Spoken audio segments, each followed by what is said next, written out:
Son Excellence le capitaine Ibrahim Traoré. Le domaine, c'est le leadership panafricain.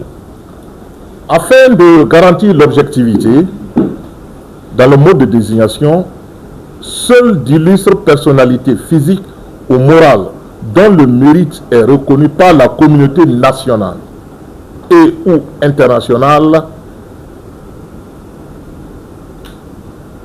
Donc seules ces personnalités seront proposées pour la rue des Étoiles.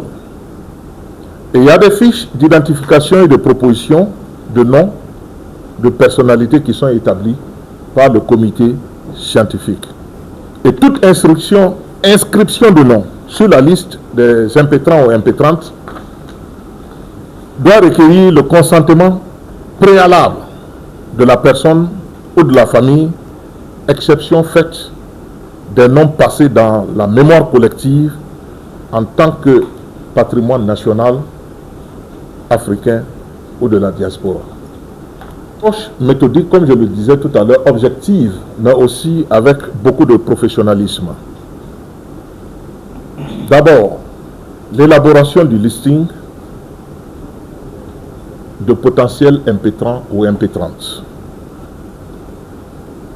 Le recueil de ces propositions, c'est-à-dire la confrontation des données et l'analyse critique en termes de pour ou contre concernant les impétrants et les impétrantes, la documentation de la liste des présélectionnés, la validation de la liste à l'interne et la soumission de la liste à l'autorité compétente. Quels ont été les critères spécifiques de sélection? Ces critères, il faut le reconnaître, sont non exhaustifs. Il faut s'être illustré à travers des compétences avérées, des techniques éprouvées ou une créativité inédite dans un domaine d'excellence. Il faudrait aussi avoir accompli un haut fait dans le domaine militaire et de combat qui fait la fierté du pays.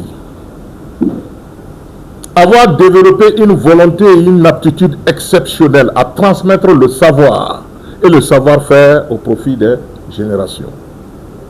Avoir posé un acte salutaire ou accompli une noble mission au bénéfice de la nation, de l'Afrique ou du monde même. Alors, quels sont les domaines de compétences dont je parlais tout à l'heure? 1. Art et culture. 2. Sciences et techniques. 3. Défense et sécurité. 4. Citoyenneté et essor économique. 5. Sport et loisirs. 6.